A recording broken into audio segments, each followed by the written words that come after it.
Building. নমস্কার, আজকে রবিবার বিকেলে শ্রীকৃষ্ণ জন্মাষ্টমী উৎসব উপলক্ষে একটা অনুষ্ঠান আছে, আমরা সেখানেই যাচ্ছি আজকে। বাইরে খুব বৃষ্টি হচ্ছে, সকাল থেকে প্রচণ্ড বৃষ্টি, এই বিকেলের দিকে একটু থমথমে হয়েছে। আমরা ছাতা মাথায় দিয়ে বেরিয়ে পড়েছি, প্রায় কাছাকাছি পৌঁছে গেছি। বাস স্ট্যান্ড থেকে নেমে আমাদের একটু হেঁটে যেতে হবে তাইপেই 101-এর কাছেই। মেয়েকে নিয়ে প্রথমবার আমরা তাইওয়ানে এই জন্মাষ্টমী উৎসবে যাচ্ছি।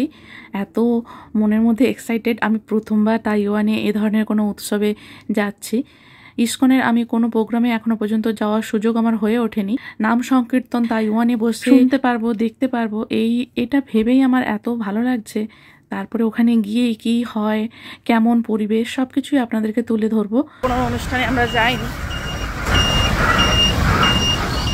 বৃষ্টি হচ্ছে বাইরে হালকা হালকা।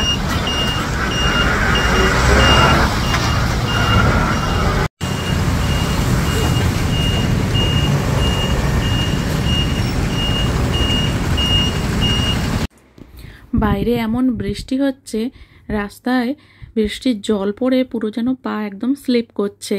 আমরা অনেক সাবধানে পা ফেলে হেঁটে যাচ্ছি। মধু তো মেয়েকে নিয়ে ছাতা মাথায় দিয়ে এগিয়ে চলছে, আমি আর আজকে ছাতা নিইনি। এমনিতে মেয়ের খাবার দাবার নিয়ে ব্যাগ এতটাই ভারী হয়ে গেছে, তাই ব্যাগের মধ্যে আবার এক্সট্রা ছাতা নিতে গেলে আমার ব্যাগ অনেকটাই ভারী হয়ে যাবে। তাই আমি আজকে একটু বৃষ্টির জল খেতে খেতেই চলছি। আর সামনে পরিবেশটা খুব সুন্দর লাগছে দেখতে। দেখুন আকাশটা হালকা মেঘলা মেঘলা হয়ে আছে, আর কি বড় বড় উঁচু উঁচু সব বিল্ডিং। তাইওয়ানে তাইপেই শহরে তাইপেই 101 সব থেকে টলেস্ট বিল্ডিং তাইওয়ানের। আর এটা একসময় ছিল তাইওয়ান শুধু নয়, সারা পৃথিবীর মধ্যে সব থেকে উঁচু বিল্ডিং, 101তম বিল্ডিং। এই বিল্ডিংটার পাশ দিয়েই আমরা আজকে যাব। এই বিল্ডিংটা আগে আপনাদের দেখিয়েছি, এখানে বেশ বড় বড় সব হোটেল রয়েছে, গ্র্যান্ড হায়াত রয়েছে। তারপর এখন আমরা এই সামনে একটা পার্ক রয়েছে, এর পাশ দিয়েই আমরা এখন হেঁটে যাচ্ছি। বাস থেকে নেমে আমাদের প্রায় ওই 7 থেকে 8 মিনিটের মতো হেঁটে হেঁটে যেতে হবে। আর বৃষ্টির জন্য রাস্তায় দেখুন সমস্ত গাছের পাতা পড়ে গেছে, আর জল জমে, জল তো আমাদের দেশের মতো জমে না, কিন্তু ওই যে বৃষ্টির জল পড়েছে তাতেই পুরো একদম যেন স্লিপ করছে। আর এই যে দেখুন, এটা খুব সুন্দর একটা জাপানিজ বৌদ্ধ মূর্তি, এটা জাপানিজ স্লিপিং বুদ্ধা। এই মূর্তিটা দেখে এত ভালো লেগেছে, আমি কিছু সময় এই বুদ্ধ মূর্তির সামনে একটু দাঁড়িয়ে কয়েকটা ছবি তুলে নিলাম। এগুলো আমার সংগ্রহে থাকবে, আমার কিছু কাজের ক্ষেত্রেও এগুলো খুব লাগে। তো আমি এমন একটা দেশে এসে পড়েছি যেখানে বৌদ্ধ ধর্মটা খুবই জনপ্রিয় একটা ধর্ম। আর আজকে তাইওয়ানের এই যে জন্মাষ্টমী উৎসবে আমি প্রথমবার যাচ্ছি, এখানে দেখাবো আপনাদেরকে কত বিদেশি মানুষরা এই জন্মাষ্টমী উৎসবে এসে এখানে হরিনাম সংকীর্তন করে। সবাই একসঙ্গে হিন্দু ধর্মটাকে এতটাই আত্মস্থ করে নিয়েছে, মানে দেখলেই আপনাদের মানে মনটা ভরে যাবে। চলুন, আমরা এখন প্রায় কাছাকাছি চলে এসেছি। এই যে সামনে বিল্ডিংটা দেখা যাচ্ছে, ওখানেই আমরা যাব। জাস্ট রোডটা ক্রস করলেই আমরা পৌঁছে যাব।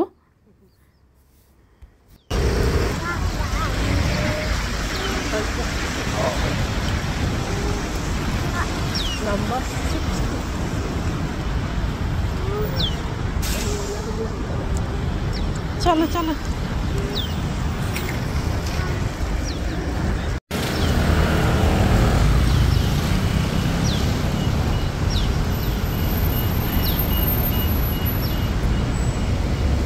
কি সুন্দর সব পাখিরা ডাকছে। আর এই সামনে দেখুন ফুলগুলো এত সুন্দর ফুটে আছে, বৃষ্টির জল পেয়ে গাছগুলো যেন একদম জীবন্ত হয়ে উঠেছে।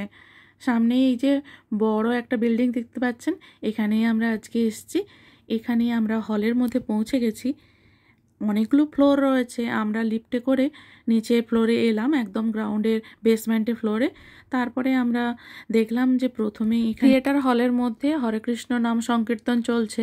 আমরা এখন ওই থিয়েটার হলে যাব। থিয়েটার হলের সামনেটা, এখানে মানুষজনের বসার ব্যবস্থা রয়েছে, ছোটোখাটো কয়েকটা স্টল করে দিয়েছে যেখানে হেনা আর্ট হচ্ছে, গীতা বিতরণ হচ্ছে, কিছু মানুষজন বসে একটু রেস্ট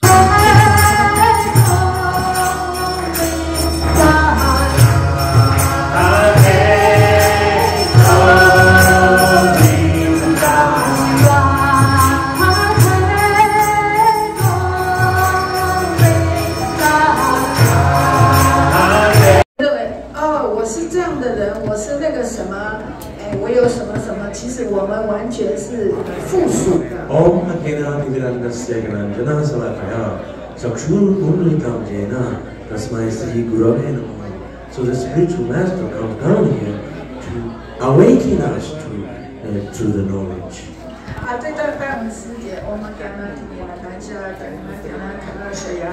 他是古里的他别呢，他是那些古为那么哈，就是说我们呢所有的我们在生存在物质黑暗愚昧黑暗的海洋里，是我们的灵性导师启发我们的智慧之眼，让我们可以看到这个灵性的光。আমরা থিয়েটার হল থেকে বেরিয়ে সামনেটা যেখানে বসার ব্যবস্থা রয়েছে ওখানটাতে এসেছি। এখন দেখুন এই দিকটাতে ভগবত গীতা বিতরণ হচ্ছিল, আর একদিকে রয়েছে বাচ্চাদের ছবি আঁকার ব্যবস্থা। একজন টিচার বসে আছেন, তিনি বাচ্চাদেরকে রং পেন্সিল দিয়ে দিয়েছেন, আর ওই ভগবানের মূর্তিগুলো তারা রং করছে আর টিচার ওগুলো সম্পর্কে বর্ণনা করছে। আমরা এখন এখান থেকে জুস নিয়ে নিয়েছি, এখানে ফ্রি জুস আর জলের ব্যবস্থা রয়েছে। আমরা জুস খেয়ে নিয়েছি, আর তারপরে আমরা প্রসাদ খাবো। সন্ধ্যে 7টার পর প্রসাদ দেওয়া হবে। 4টে থেকে প্রোগ্রাম শুরু হয়েছে, আমরা এখানে পৌঁছেছি ওই 4:10-15 দিক করে। প্রায় 1-1.5 ঘন্টা আমরা হরে কৃষ্ণ নাম সংকীর্তন শুনেছি। তারপরে এই 7টার সময় যখন প্রসাদ দিল, আমরা এখন সবাই লাইনে দাঁড়িয়ে প্রসাদ নিয়েছি। প্রসাদের মধ্যে রয়েছে একটু পোলাও, তার সঙ্গে একটু চানা মশলা, আর তার সঙ্গে মিষ্টি আছে, আর এই দিকটাতে রয়েছে একটু সুজি, আর এটা আরেক ধরনের গজা টাইপের মিষ্টি। তো এই ধরনের এতগুলো খাবারের আইটেম দেওয়া রয়েছে, প্রত্যেকটা খাবারই এতটা ভালো, আর প্রসাদ মানে তার তো কোনো তুলনাই হয় না। আর আমি এই প্রসাদটা পেয়ে মানে এতটা ভালো লাগছে।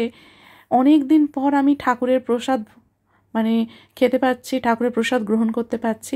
আমরা প্রসাদ গ্রহণ করে তারপরে গেলাম আবার হলের মধ্যে তখনও হরে কৃষ্ণ নাম চলছে, নাম সংকীর্তন চলছে, আর এখন সবাই হরে কৃষ্ণ নাম সংকীর্তনের সাথে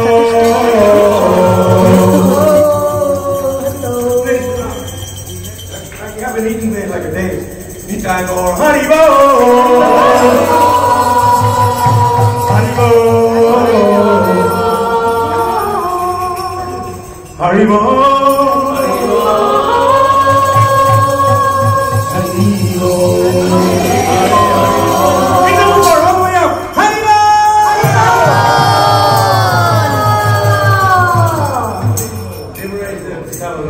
Haribo, liberate ourselves. Haribo, Haribo. Haribo,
শেষ হওয়ার একটু আগেই আমরা বেরিয়ে পড়েছি বাড়ির উদ্দেশ্যে। আর বাইরেটা তখন একদম অন্ধকার হয়ে গেছে। এখন বাজে 8টা, আর সামনেই তাইপেই 101 দেখা যাচ্ছে। অন্ধকার হয়ে গেছে, অন্ধকারের জন্য ওই যে বাড়ির মাথার উপরে যে লাইটিংগুলো দিয়েছে না, ওই লাইটিংগুলো দেখতে এতটা ভালো লাগছে।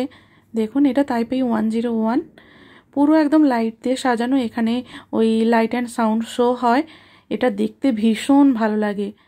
তো এখন আমরা বাড়ি ফিরবো, অনেকটা রাত্রি হয়ে গেছে, ফিরতে ফিরতে আমাদের আরও রাত্রি হয়ে যাবে।